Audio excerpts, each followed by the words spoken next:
All right. Good job today. I'm going to show you a little bit of what we're doing on the board here with the notation. Just follow along if you would. Ooh. So, when we devise any part of our numbers, we're talking about divisions of 1, 2, 3, and 4. When we play any other rhythm, all of 4/4 will be in every other rhythm. So, when we have 4/4, we're saying that there are 4 beats per measure, and that the quarter notes are getting the beat. When we change that in any way, let's say to 4/8, that's still a division. That could be 2/4, but that means that now instead of having just quarter notes, we're utilizing eighth notes to set our standard place marker for beats. So instead of having 1, 2, 3, 4, we have 1 and 2 and 3 and 4 and. The 1 being a downbeat and the and being an upbeat. That follows suit for every single one of these. So when we're playing a basic groove, the drum notation that we see would look like this. We would have a series of lines called a clef. When we put bars on it, it calls it a measure. Our percussion clef looks like this, just 2 bars marking that it's the percussive clef. And then when we go through here, our bass is on the bottom, and then our snare is on one of these lines, and then our hi-hat is up here, either on the top line or the top space. Either way, it just depends on what notation you're reading. Put a little bars here to make sure that we know where our notations are. And what we're seeing here is our classic division of our basic beat. This is what it looks like. We have our 1, 2, 3, and our 4 beat, and then this repeats over and over again. So in betwixt this, we would have our 1 and 2 and 3 and 4 and. That's a general way to count. So our hi-hat would have 1, 2, 3, 4. This repeating function goes over the top of bass, snare, bass, snare, bass, snare, bass, snare, boom, tsh, boom, tsh, boom, tsh, boom, tsh. So what we do is we associate some of our hands. If you're playing over the top, you'd have our right hand, right hand, right hand, right hand. You would then have your bass foot. So what would that be for you? Your right foot, and then you would have your left hand. Right foot, left hand. We kind of memorized these and we altered these. But you can see how rather than just having the quarter notes up top, we then could do eighth notes if we wanted to. Heck, if we wanted to, we could even do 16th notes. This basic beat would actually become an 808 beat. And we'll talk more about that. But what we do is we learn how to read this notation. And the notation stems from our musical clef. So our musical clef happens to have notes that go on it. Whole note has 4 beats. When we divide that into half, we get 2 halves. So we get 2 half notes. Half note will be the last note besides dotted notes that has an open note head. After that, we would have quarter notes, which just takes the same note and then fills in the note head. Hence, there are 2 quarter notes in each half note, which is why we call this the family tree. We're just going down. After that, we get eighth notes. Eighth notes look like quarter notes, but they have a flag. Yes, we put 2 of them right next to each other. They could have the flag, but you could connect them. They would look like that. Ta-da! When we see that this, I'm not going to draw out the other side, but when we see that there are 1, 2, 3, 4, 5, 6, 7, 8, that's where we get our term of eighth notes. So our quarter notes, our half notes, and our ace. Eighth notes have a single bar and they're counted 1 and, 2 and, 3 and, 4 and. 1, 2, 3, 4, 1, 2, 3, 4, 1, 2, 3, 4. You can even do a square in your mind if you want. Just have the notes 1, 2, 3, 4, 1, 2, 3, 4. After we do eighth notes, the next note we have looks exactly like the eighth note, except for we add another quaver or another bar. This other quaver, this other bar notates a beam, and it makes sure that when we do draw just an eighth note like this, that we could constructively put another eighth note right in between it, or right on the top of it. And that generates 16th notes. And then after that, we have 32nd notes, 64th notes, 128th notes. They just keep on going. Our idea behind this is we should be able to write something out and then follow that notation. So if we wrote out quarter notes, and that's our 4/4 measure, and we're doing that with our right hand.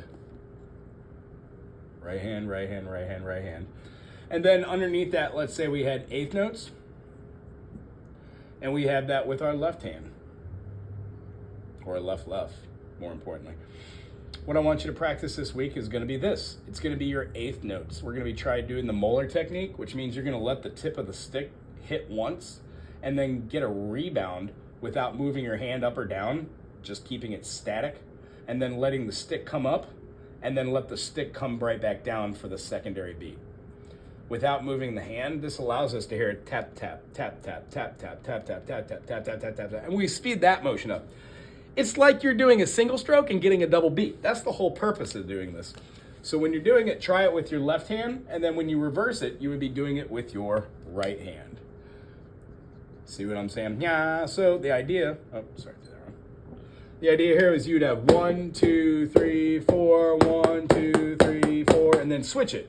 1, 2, 3, 4, 1, 2, 3, 4, 1, 2, 3, 4, 1, 2, 3, 4.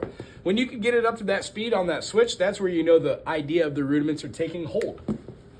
We then move that whole concept over here onto the drums, and we try to regulate that with a couple of the things we're doing. One of the big beats we were trying to do is just a basic beat, and a concept we showed today was called a ghost note. Let's make sure we're in frame. Yeah, pretty much in frame. So here's a ghost note. Here's our basic beat.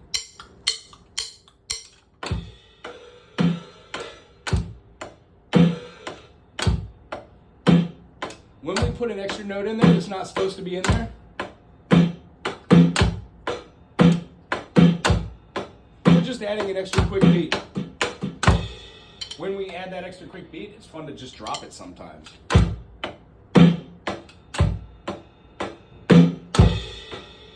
Allows us to empty up space.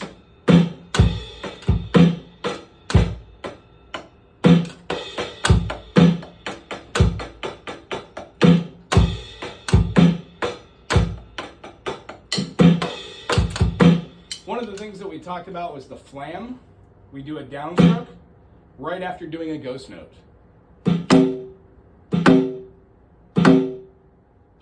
Quick note, loud note. That's based off of knowing what a single stroke is. So this week, what I'd like you to do is that double and feel that rebound. What happens is your hand starts to do a little bitty push. Goes down, stays down, but when it comes up with the rebound, we give it a little push with our fingers. That gives it some accents. And it allows us to do eighth note rolls. So practice on going slow, feeling those two beats, and slowly building that up into tempo. And what we're looking for is our hand is going down one time, not tap, tapping. Tap, tap. Try not to do that. Try to just give one and get two beats. What happens is when you get that motion going on, you just build that motion up. And that turns into your eighth note rolls, or your eighth note double strokes, or double stroke rolls. One of the kind of cool things we were doing was work on a couple different patterns. So the patterns being, if we have a basic groove, we can do a fill. As long as we come back on the one. Well, our fills are made of those rudiments. Oops.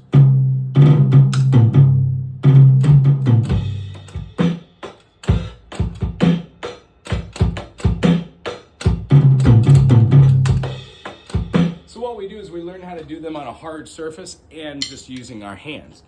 If we're utilizing just our hands, trying to get the groove going on, we're doing one of two things.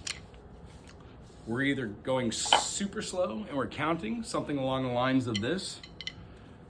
1, 2, 3, 4, and then our bass foot is going to play on the one. So 1, 2, and then 1 and. 1 and 2 and 3. And the next time, try a tuplet. 1 and 2 and 3 and 4. 1 and 2 and. That was a 16th note. Now a quintuplet. 5 notes, then a sextuplet. And all these notes, 1, 2, 3, 4, 5, 6, 7. 1, 2, 3, 4, 5, 6, 7, 8. 1, 2, 3, 4, 5, 6, 7, 8, 9. you can feel that separation between counting and getting that going like a record player, and then feeling the actual pulse of those notes. Once you get it on one hand, switch it over. 1, 2, 3, 4, eighth note, 2, 3, 4, triplet. Next one being a 16th note, 1 E and a. Quintuplet, 1 E and a 1. 1 E and a 1, 2. 1 E and a 1, 2 and.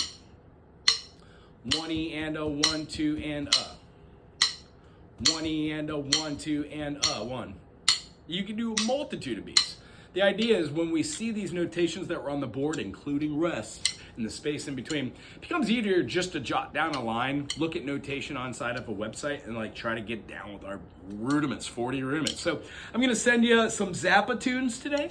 I'm also gonna send you the Vic Firth rudiment page so you can watch professional drummers explain it as well to my interpretation on it.